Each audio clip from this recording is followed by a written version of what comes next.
Ja nüüd siis Meelis Peil oma sõna veel öelda. Kõik tulemused on ette teada. Meelisel 2 punkti, Markus Männik 6 punkti ja Kalev Kripp 6,5 punkti. Ja siis juba Roland Skulbis 9 ja Gunnar Kimbutas 9,5 punktiga.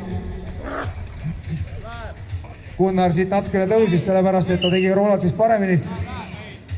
Meelis on väga hea rehvi kanti ja Põlve kannab veel hoogu juurde. Oma 3 kordust. Rehv lausa lendab. Ja siit peab tulema Võtab, läheb üles! ruttu kohe üles. Väga pikka peatust ei tohiks toimuda. Kui saab kõik. Ei, see oli päris hea. Teisele poole, Meelis, teisele poole jookse.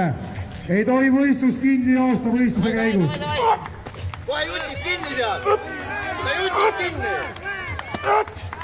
Ja tuleb saada, et kui rehv hakkab ka liikma. Ai. Suka, põlv. Põlv läks ta? Põlv. Kumb. See jalg. See selline. Külm on või?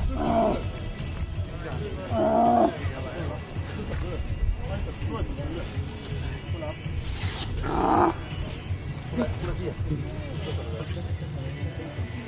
Toeta üle jala peale. Teise jala. Just rääkisin, et rehv võib hakata liikuma, peab olema väga ettevaatlik, kui see rehv hakkab külje peale liikuma ja liigub põlve peale, siis võib see trauma olla väga kergelt tulema.